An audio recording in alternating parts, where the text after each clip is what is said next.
One exercise I love doing is just using tons of Post-it notes on my whiteboard. And there's different people that I've seen, Pam Slim, who's great and has some wonderful books as well. She has a great process you can find on YouTube about storyboarding, like for a book, for example, and writing out the steps that you need to do on Post-it notes and then rearranging them based on a graph sort of timeline of when you need to have these chapters done and what's going to be in each chapter and things like that. Another great example is Michael and Amy Port, who run a great organization called ROI Public Speaking, who train people how to speak more effectively. And I've worked with them and I'm friends with them. But they also have Amy has a great process of creating a presentation by brainstorming stories and writing them out on Post-it notes and rearranging them on the board. Welcome to Endless Coffee Cup, a regular discussion of marketing news, culture, and media for our complex digital lifestyle. Join Matt Bailey as he engages in conversation to find insights beyond the latest headlines and deeper understanding for those involved in marketing. Grab a cup of coffee, have a seat, and thanks for joining. Well, hello, dear listener, and welcome to another episode of the Endless Coffee Cup podcast. And to continue our exploration of just different people in different areas of marketing and communication, I've got another MPN network, it is an MPN network, Marketing Podcast Network guest, Dave Delaney. Dave, you're part of the Marketing Podcast Network, and it's great to have you here. Dave's from FutureForth, and Dave, could you give us just a kind of a quick introduction, and what do you do? Yeah, thanks for having me. It's great. And actually, yes, I had you on my show, the Nice Podcast as well. So folks can find that at nicepodcast.co. So I've been doing that for a little while. I actually started podcasting back in 2005. So I've been doing podcasting for a little while now. But my company, FutureForth, it focuses on serving fast-growing technology companies, and we teach leaders and teams there how to communicate more effectively, how to collaborate better, to build better cultures, and then ultimately to retain talent, because there are huge costs involved when folks abandon ship. And so trying to keep people from doing is a key part of what I do as well. And I do that all at FutureForth. Great. Well, I had been on your podcast, I think a couple months ago, and we share a history going back into the 80s when it comes to this digital world and getting fascinated with it. What was it that started you in, that one thing that just sort of opened your eyes and made you say that this is where I want to spend my time? This is my future. Yeah. So technology has always been that sweet spot, but it's all about, I was an early adopter in a lot of technology, a lot of social networks and all of that. But it was a lot of soul searching when I realized that it's not so much about technology for me as it is about communication and using technology to communicate more effectively. And this goes, for me, and I believe on our conversation, we kind of geeked out about some of the early days because, for me, it started with CB radios. And from there, it went to running a BBS or contacting BBSs on my Commodore 64 with a TRS-80 between those two. Oh, yeah, absolutely. And I ran a BBS as well back in the 80s. And the fact that I was able to communicate with somebody, and for your listeners who are not familiar, a BBS stands for Bulletin Board System, and it's sort of predates the internet as a way that we could connect from computer to computer and be able to live chat with each other in sysop mode, as the kids used to say, who are now very old. They are no longer kids, long past that. But so my whole career has been around marketing and communications, and really it all kind of came to a head realizing that this is my sweet spot and this is how I serve people. So I'm a public speaker. I do a lot of keynote presentations and training through workshops, and I absolutely love what I do. So what is it, you specifically say that you're going after fast-growing tech companies. What is it about that kind of company that makes you want to focus in that area? Well, the cost to replace talent, first of all, for technology companies is even much higher than it is on average. So the Society for Human Resources Management, SHRM, have a calculation that it works out to roughly 6 to 9 months the salary of an employee to replace that person when they leave. And so we actually built a calculator at FutureForth.com. If you want to check it out, you can pop in a salary and it will show you approximately how much it will cost to replace that person if they leave. Wow. And it's free. It's just on the site there. But it's always interesting to crunch the numbers and see, like, a $60,000 employee will cost between $30,000 to $45,000 to replace and retrain and rehire. And these costs are even higher for technology companies. Now, my background, because I've worked in tech most of my career, I have an affinity for the industry. I know what it's like. I've worked for SaaS companies, I've worked for hardware companies, and I've had plenty of technology clients as well. So I know firsthand what it's like on the inside. And I know what it's like to work for great bosses, and I know what it's like to work for not so great bosses. And so, while I do work with other types of companies that are not technology necessarily, my focus is really serving technology type companies. That's cool. Yeah. Well, and I think coming up in those kinds of companies, and I was kind of on the agency technology side, and you come out of that and, like, with this list in your head, like, if I ever have a company, I'm never going to do that. It's almost like the parent thing. Like, when I'm a parent, right, I'm never going to do that. But you get this list about, and that's one thing I think great bosses enable in you is you see the time they spend, they invest, and they make you better. Yeah. And they really inspire you to do better. And I think back to one of my early bosses who was really a mentor in, we were in real estate, but he taught me more about people and sales and working with people. And it wasn't, the sales pitch. It was just being genuine and listening. Yeah. And, we still go out to coffee every once in a while because he made such an impact in my life and made me see, okay, I can do this.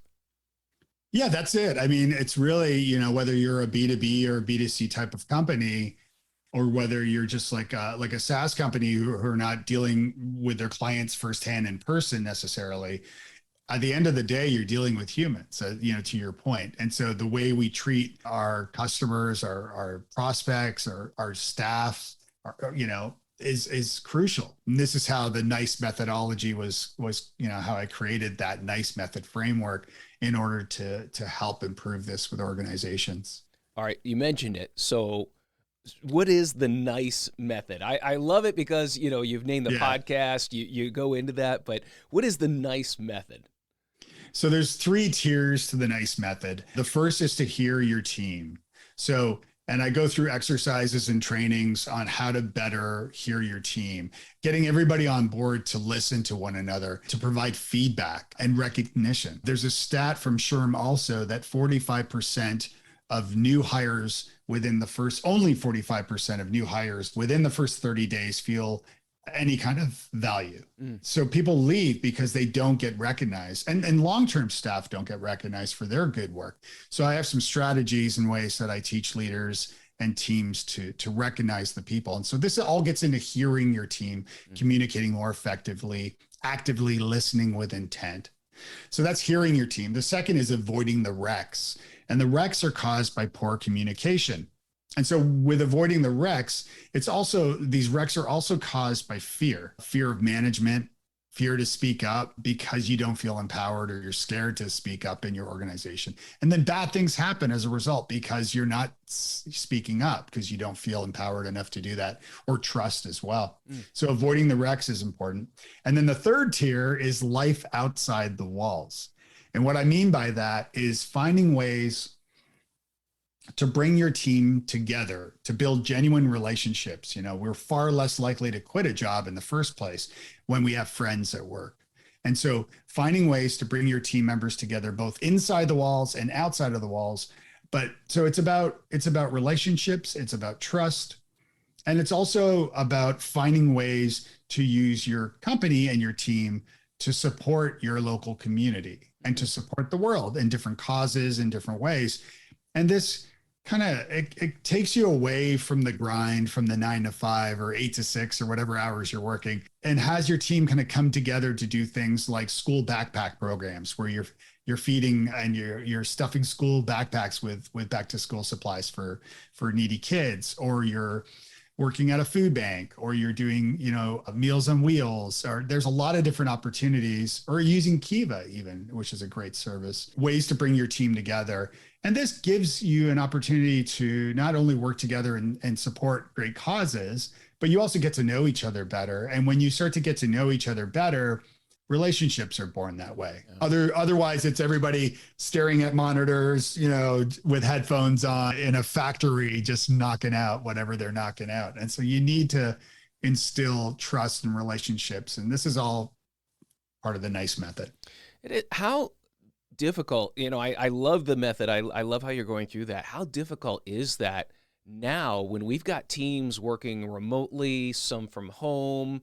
Mm-hmm. We're kind of right now in this, what does a return to office look like? Do we return to office? How critical is it to take some of these steps? It is critical. If you are a fast growing company and you want to retain your talent, you need to bring your team together. And it doesn't necessarily mean that you are going to be a fully back to the office type of business, but I'm a big proponent of hybrid offices, hybrid models.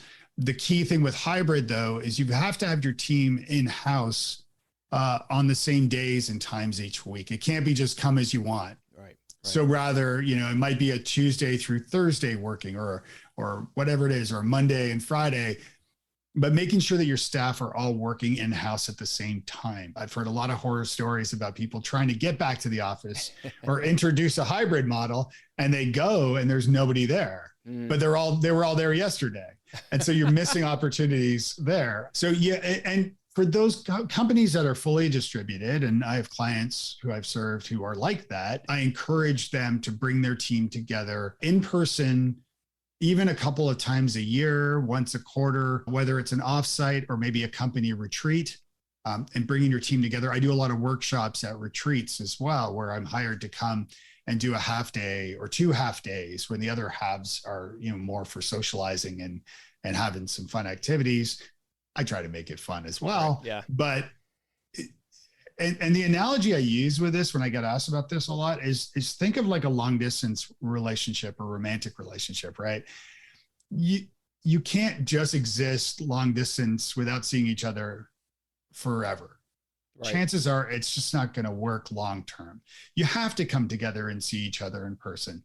And the same with friends too. I mean, I have friends all over the world, but we do see each other once a year, and we stay in contact.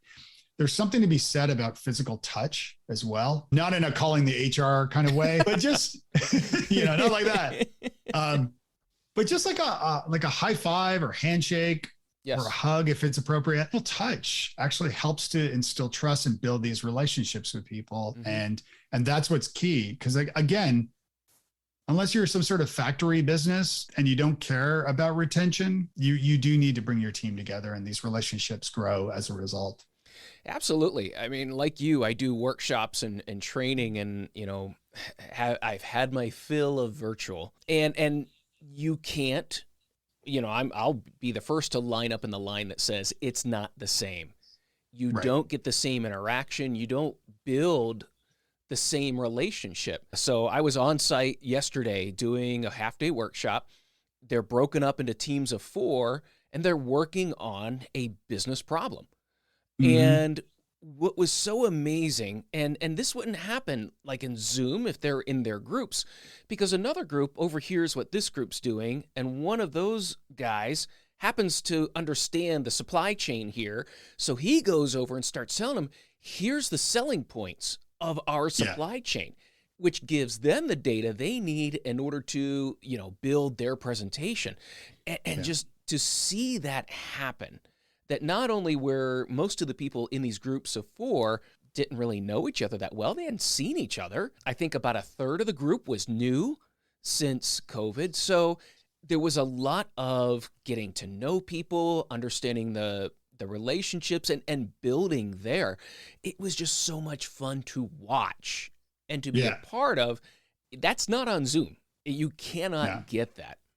Yeah, you don't get the spontaneity on Zoom. You don't get that serendipity that even happens too, right? Like these things, these moments, that occur from just hearing, in your example, like overhearing someone and being able to offer some feedback. You can't do that if you're not hearing everything, and you're not hearing everything if you're staring at a webcam all day, right? So you miss out on that. I've been speaking at a lot of association and conferences where groups are coming together for the first time in years, literally, because of the pandemic.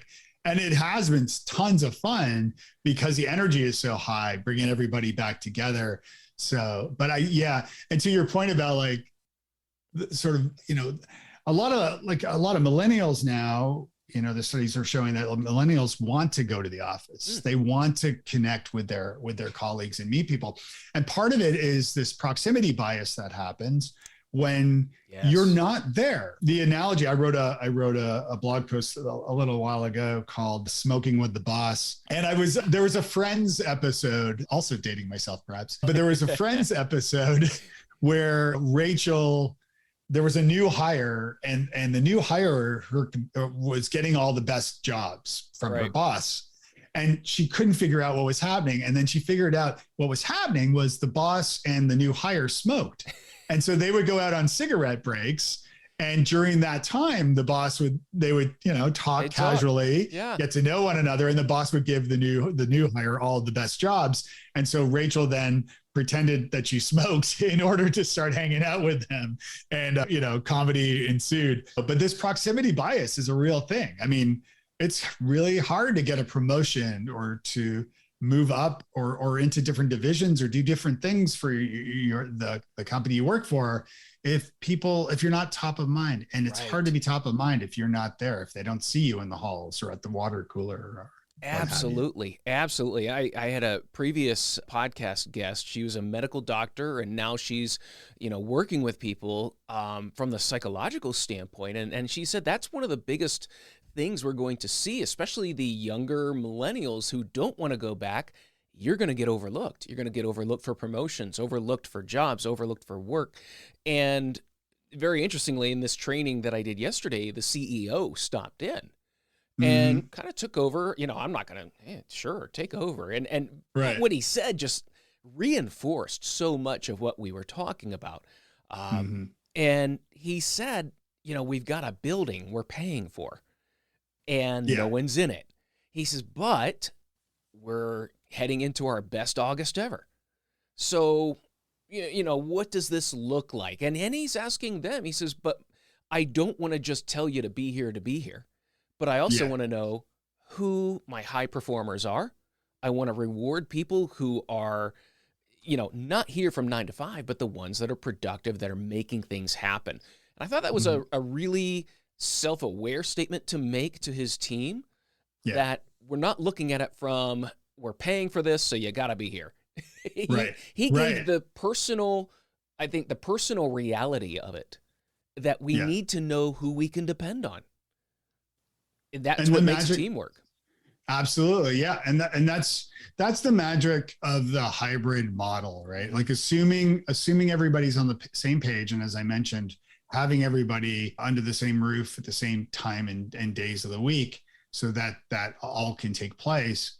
But then also being mindful that maybe the workday starts later to help people, depending where you live. I mean, I live in Nashville, and Nashville is quickly getting to match Atlanta as far as like gridlock and bad traffic every day. That's what we do when we don't invest in public transportation, but I digress. So, but my point here is that if we're, I understand firsthand, like, when I was working for people, I've worked for myself for over a decade now, but when I was working for others, I mean, the idea of not having to go deal with traffic or dealing with, as a parent, being able to be at my kids' events and help, help carpool or whatever it is, there's ways around this all so that you can still have people in the office, but still have them to tend to their personal lives and not have to deal with traffic as so many do. So there's some good opportunities here too. Well, and I like the whole rethinking of how do we do this better. Yeah. Like you, I think the hybrid approach, especially for training,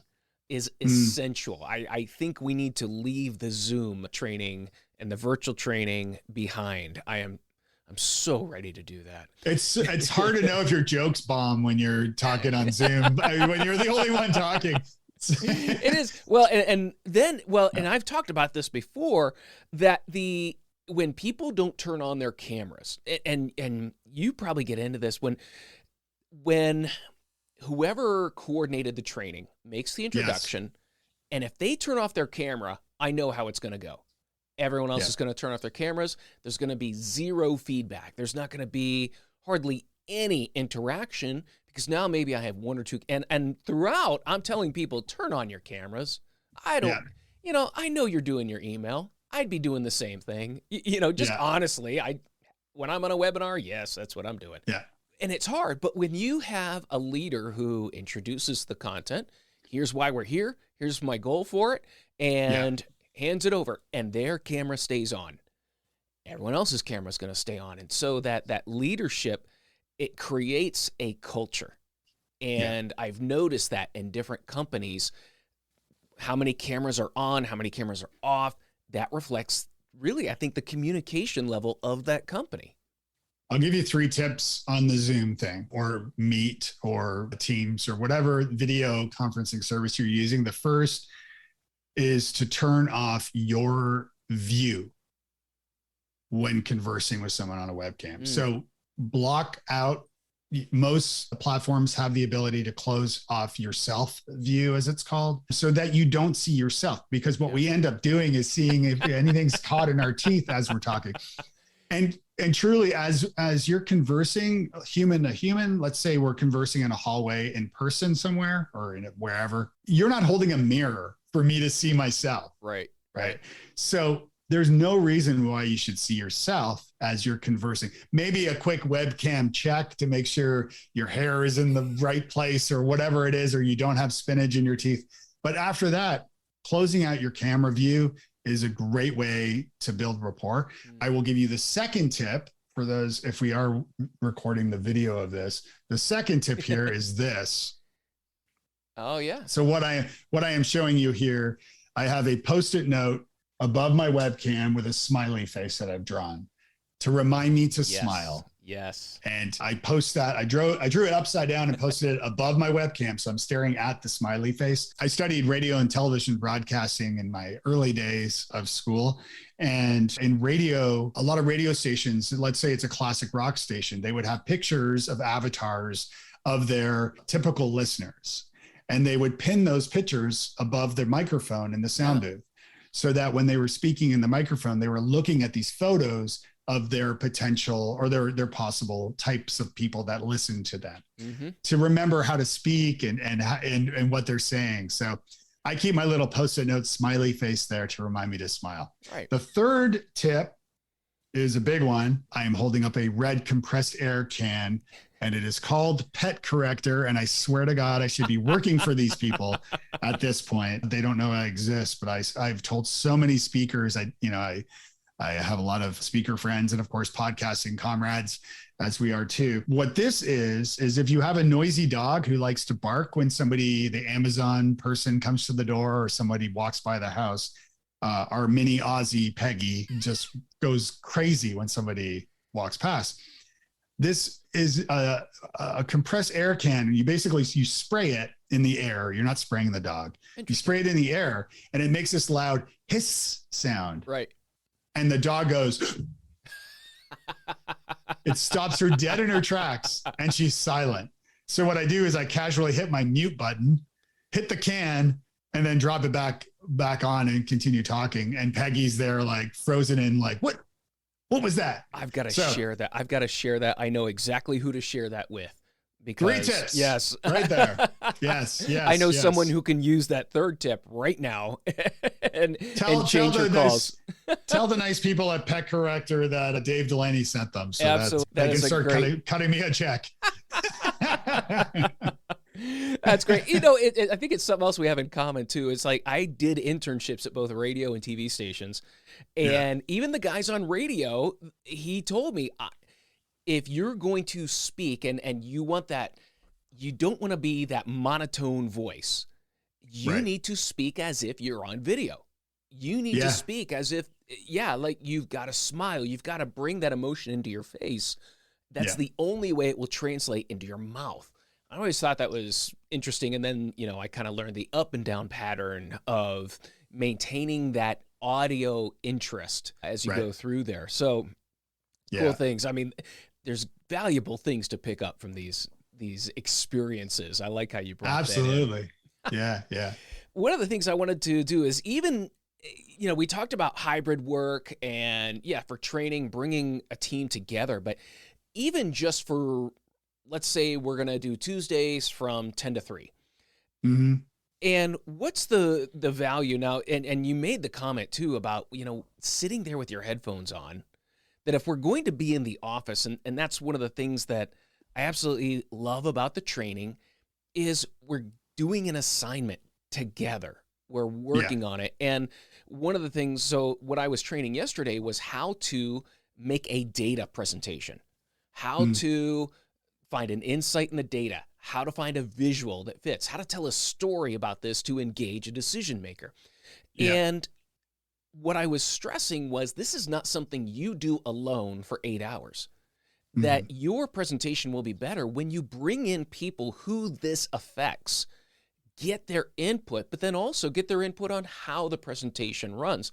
And so you get people from different departments, you get people with different understandings or experience, and you're able to build something that collaboratively is a great presentation.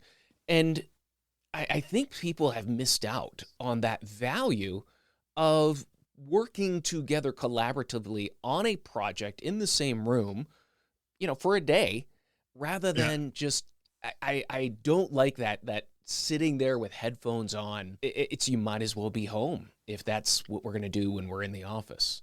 Yeah. I mean, you raise a great point because, when you are working in the office with colleagues, you can tap the shoulders of those physically or however, but you can set up meetings with those who have talents that are different than yours, right? And to the point that you made about like working within data, for example. So as a keynote speaker, part of my job is to inform and entertain and empower audiences or companies who I'm hired to do workshops or training for. I saw a speaker many years ago who changed the way I spoke, and it was a speaker named Gar Reynolds. And Gar has a Google Talk, and you can find him on YouTube and things. But Gar wrote a great book called Presentation Zen. He's an American who spent a lot of time living in Japan.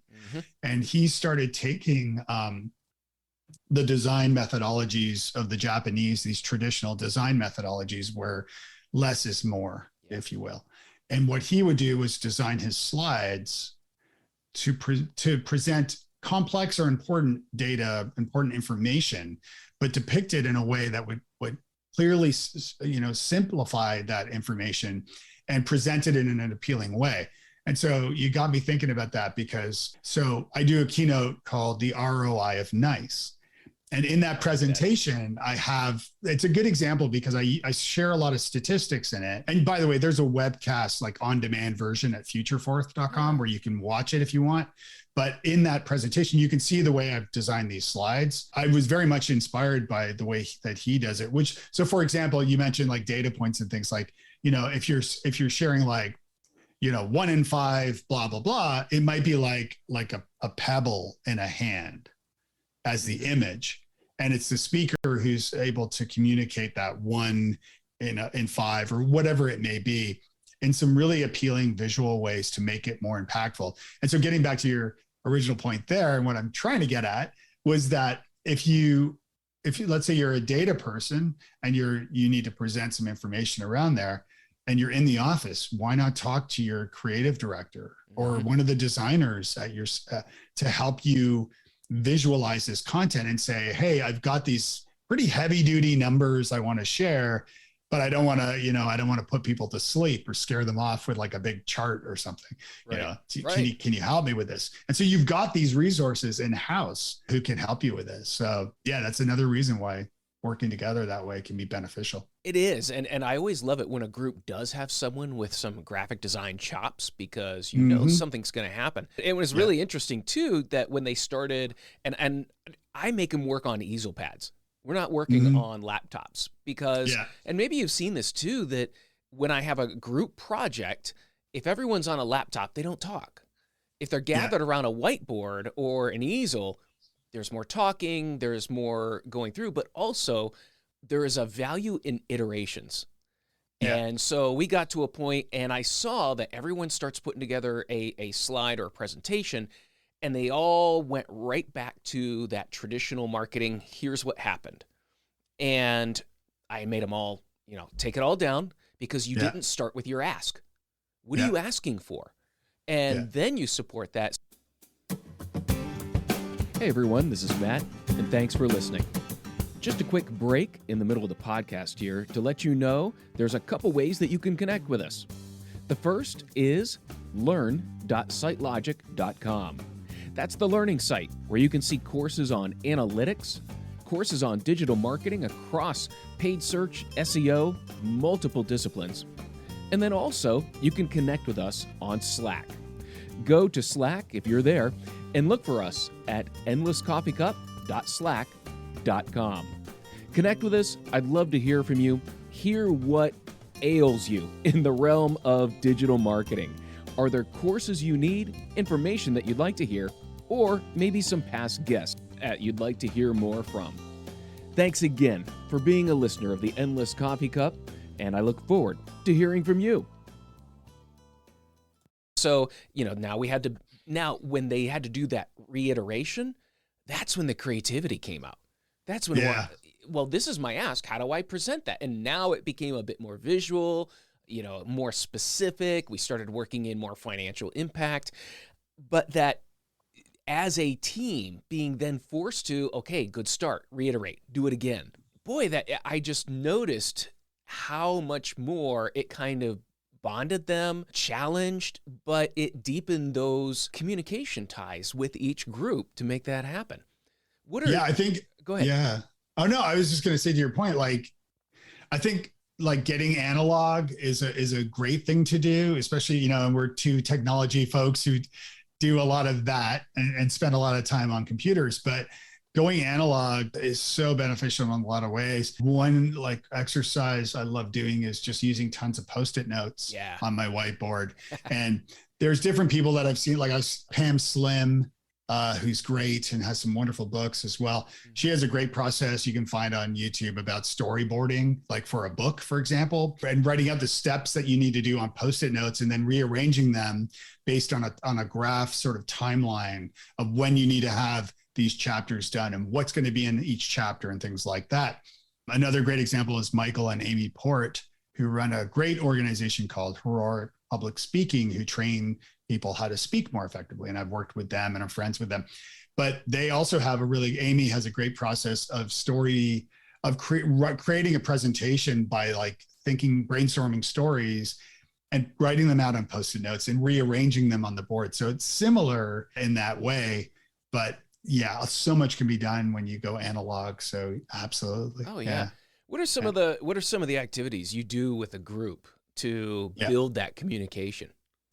Yeah, so it depends on what's involved. So it usually starts with leadership conversations, and then I speak to team members to get a little more information about what is really happening versus what the leadership might think is happening or where the pain points are, using some anonymous surveys and things like that to get a feel for what's really going on. But one exercise I love doing is, so I have a background in comedy. I studied with Second City in Toronto and have performed improv across the US and Canada, where I'm from originally. And I had my own improv troupe in Ireland when I lived in Ireland. Oh. And so I'm a big fan of improv, and it's actually something I speak about as well. And one thing that I love doing is doing sort of improv type workshops with team members to let them to get to know each other better, to learn their own strengths and to have some fun and to learn the skills that I talk about that can be instilled from improvisation.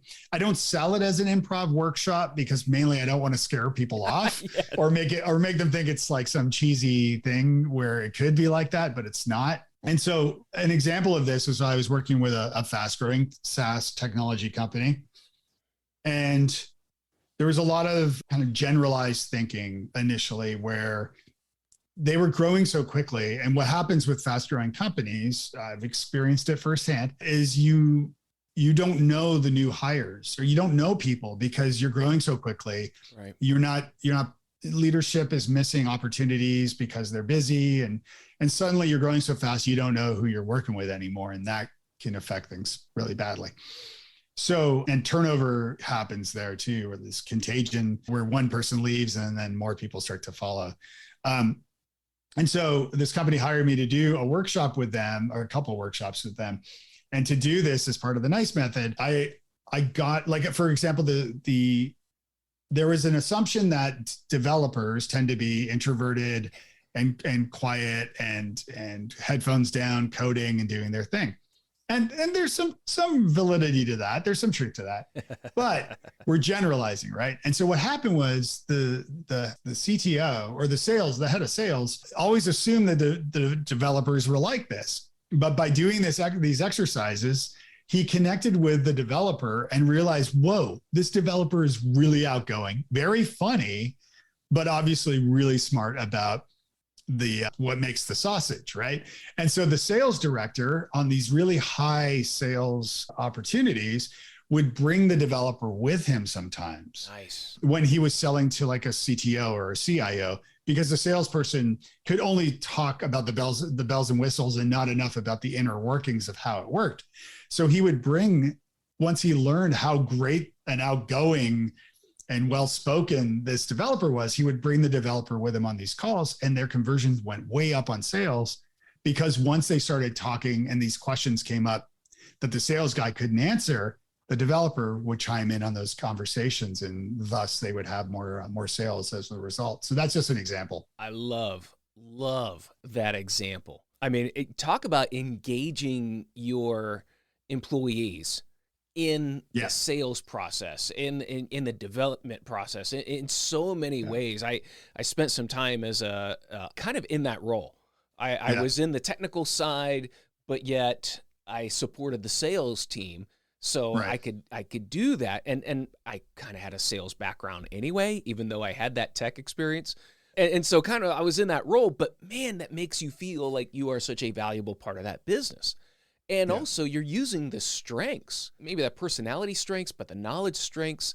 I mean, how valuable is it to take someone out of, I like how you put it, an assumptive role and see that maybe they could fit here, not permanently, but is it something that someone would like? I mean, we call it cross-training, but what's the value of that in a company in doing something like that?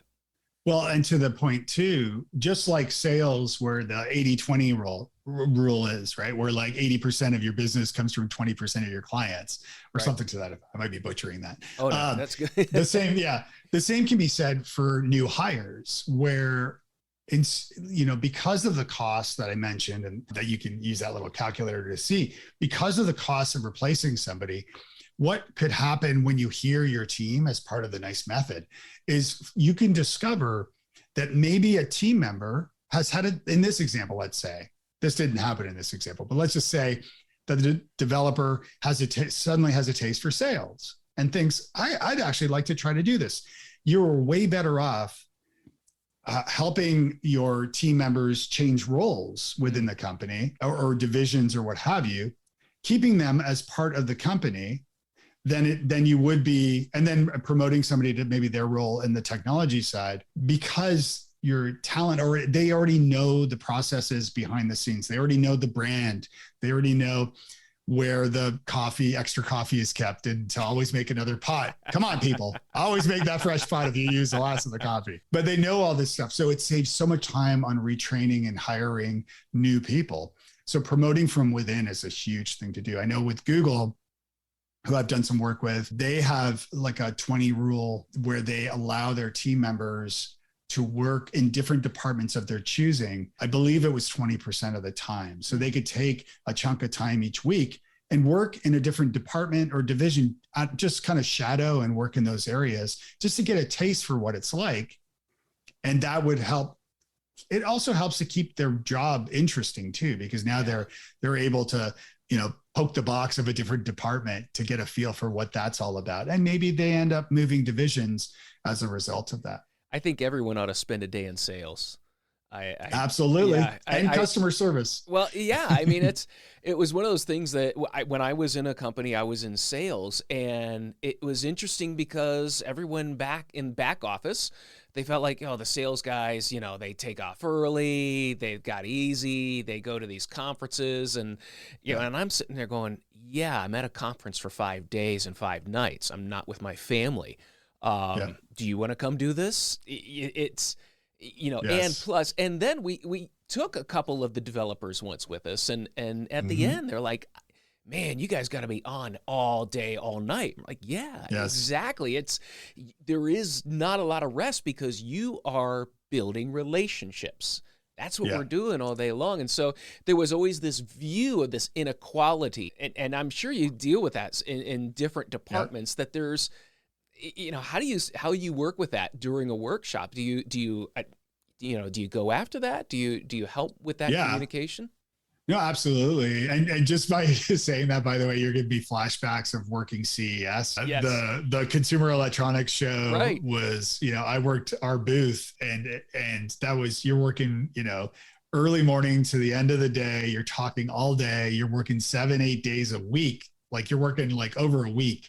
I always joke that every CES I worked, I lost a year of my life. Also, it's Vegas, people. So, being in Vegas, what would happen is you'd go out for dinners after working all day, and you'd be talking. You'd maybe have a couple cocktails, and then maybe you would end up going to another event after dinner, and suddenly you're back at the hotel at midnight, and then you're rinse and repeat whole thing next day over again. But to answer your question, with the workshops and training I do, we do some role playing to get a feel for what it's actually like. So there's role playing involved. I do, I mentioned customer service. I believe that shadowing customer service is a very valuable thing, no matter where you are in the organization. Sales get to understand the pain points from customers that they can then speak to in the selling process, right? Or marketing can learn about these pain points from customers and understand maybe how to make something better, or product development.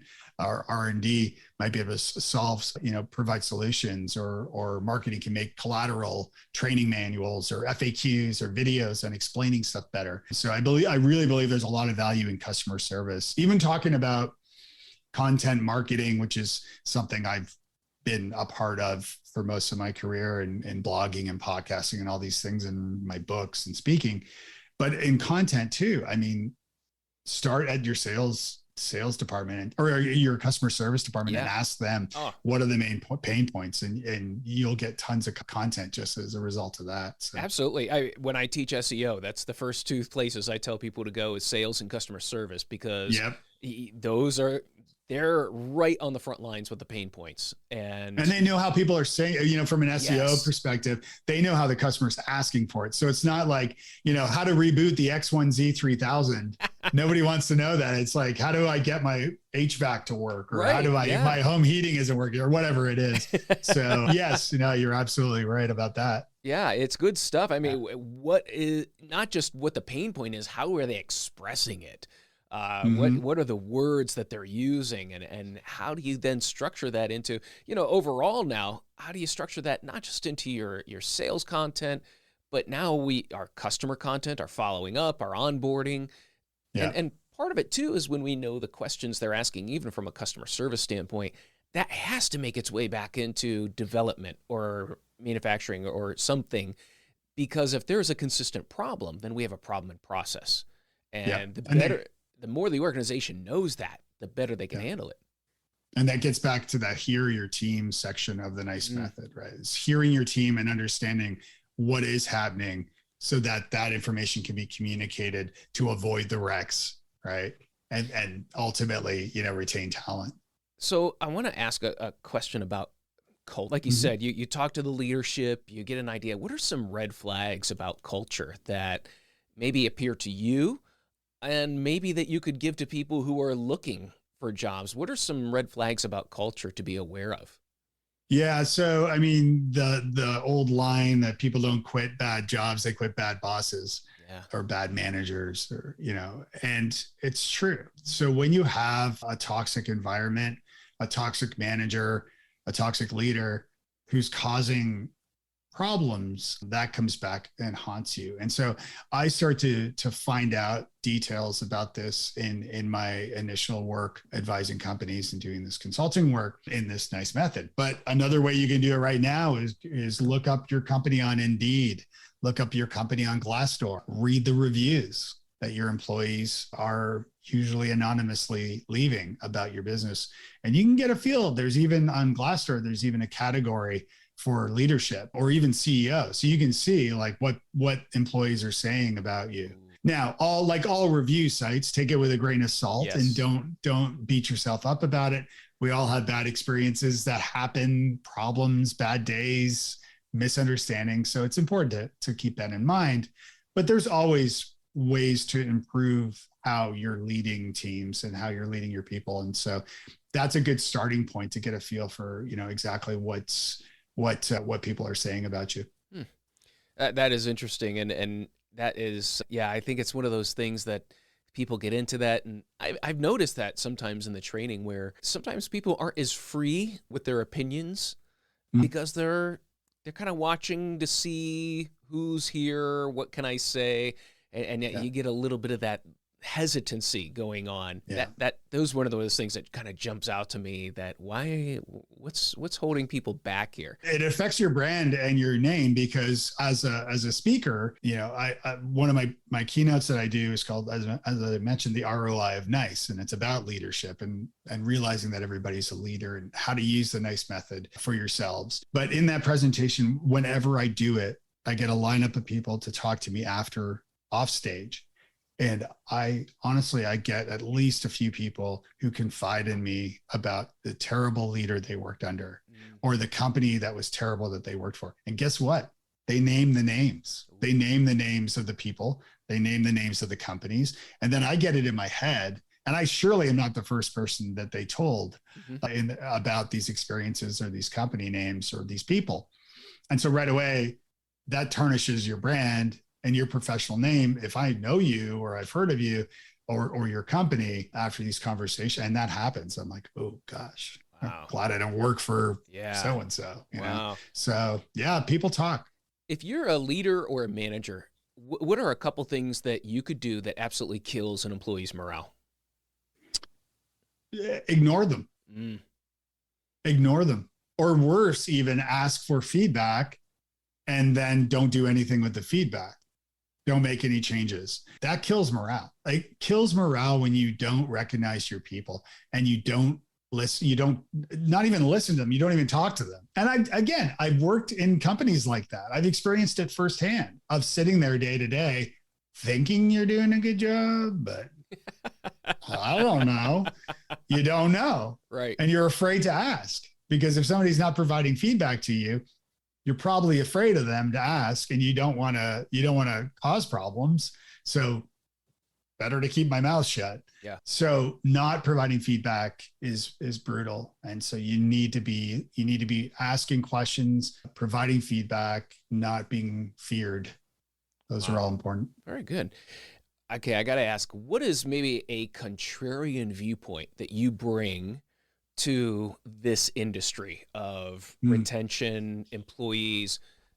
What's I would say your most contrarian viewpoint to the common or the typical attitudes or training towards it? Yeah, it's a good question.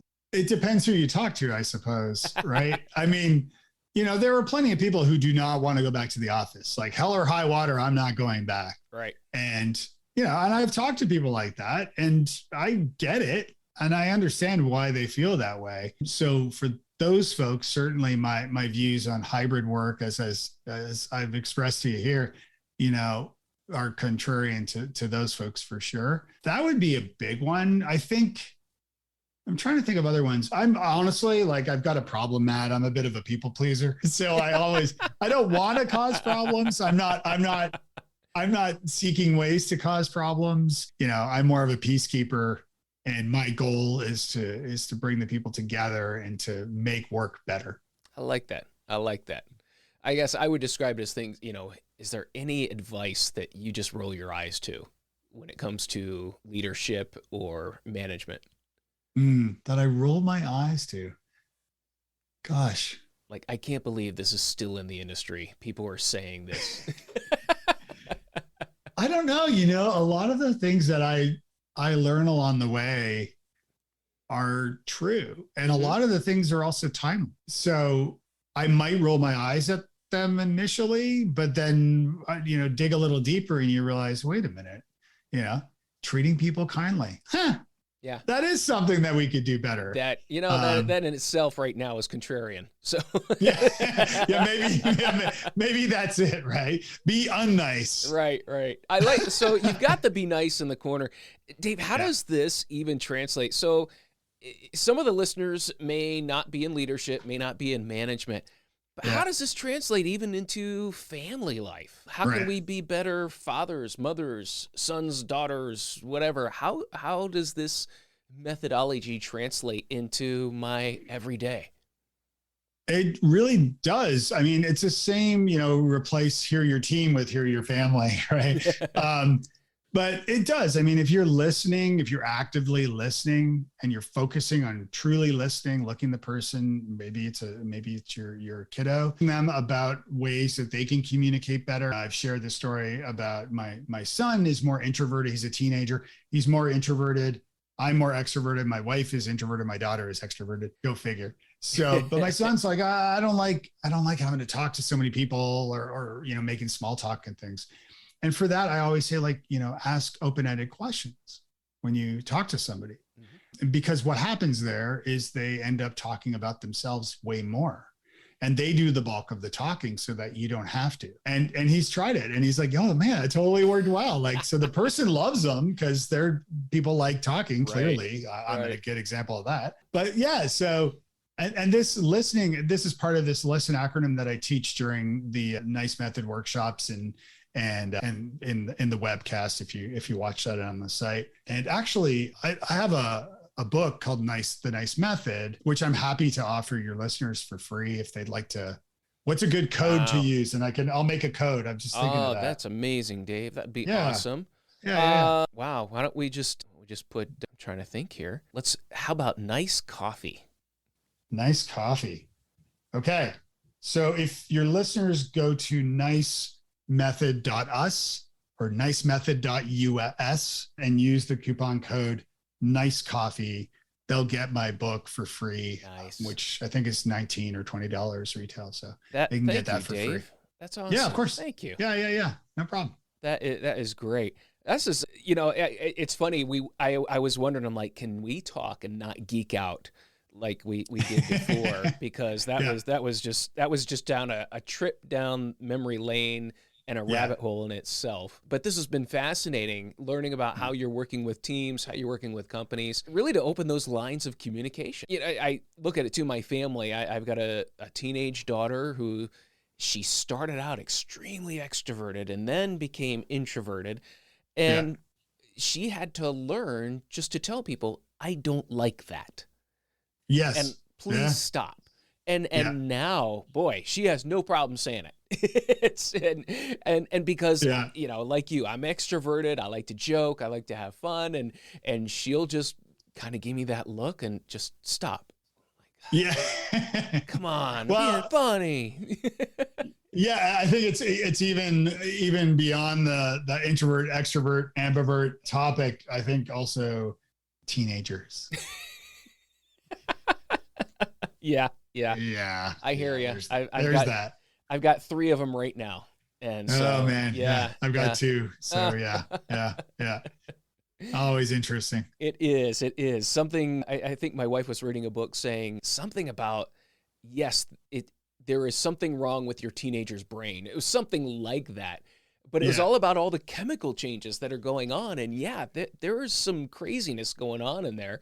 And we just got to deal with it and figure out how to navigate it.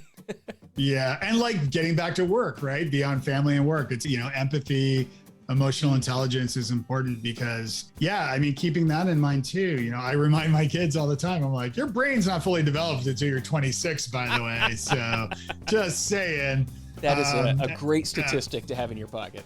Yeah. But I think of myself at 18 or even 20 or, the stupidity I got up to. So, it's important to keep that in mind that they're finding themselves and getting up to things. So, it's interesting. Interesting times. It is. Dave, it has been an absolute pleasure to have you on and talk with you about the NICE method. Dave, how can people, you already gave us the offer for the book, and thank you so much for that. What are some other ways that people can find out more about you?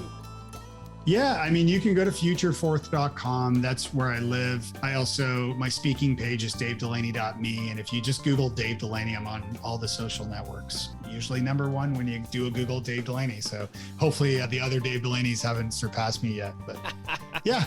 Great.